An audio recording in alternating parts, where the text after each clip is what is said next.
நம்ம என்ன ஸ்டோரி பார்க்க போகிறோம் அப்படின்னா, எல்லாரும் புத்திசாலிட்டான் பைத்தியமாக ஆக்கிடுமா அப்படின்ற ஸ்டோரி தான் இது.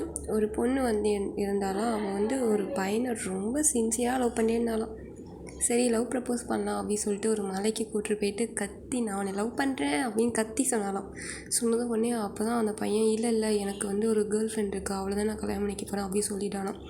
சொன்னது உடனே சரி சொல்லிட்டு உடனே இல்லை கண்டிப்பாக அப்படியே ஃபோர்ஸ் பண்ணலாம். இல்லை நீ கண்டிப்பாக என்னை தான் கல்யாணம் பண்ணிக்கணும் அப்படின்னு சொன்னாலாம்.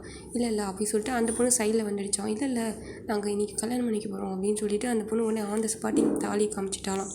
காமிச்சு இந்த பொண்ணால் தாங்கவே முடியலையா.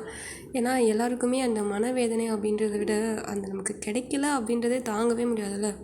அப்படியே அந்த பொண்ணு மேலேருந்து அப்படியே விழுவா பாருங்க, செம்மையாக இருக்கும். அப்படியே மலையிலேருந்து அப்படியே விழுந்துகிட்டே இருப்பாள். அப்படியே பார்த்து அப்போ கூட அந்த ஒரு செகண்ட் கூட அழாமல் அப்படியே அந்த பையன் என்ன பண்ணுவான்னா அந்த பொண்ணுக்கு உடனே தாலி கட்டிடுவான். பக்கத்தில் இருக்கிற பொண்ணுக்கு அப்படியே பார்த்துட்டே அப்படியே கீழே விழுந்து அப்படியே இறந்துடுவான் அந்த பொண்ணு.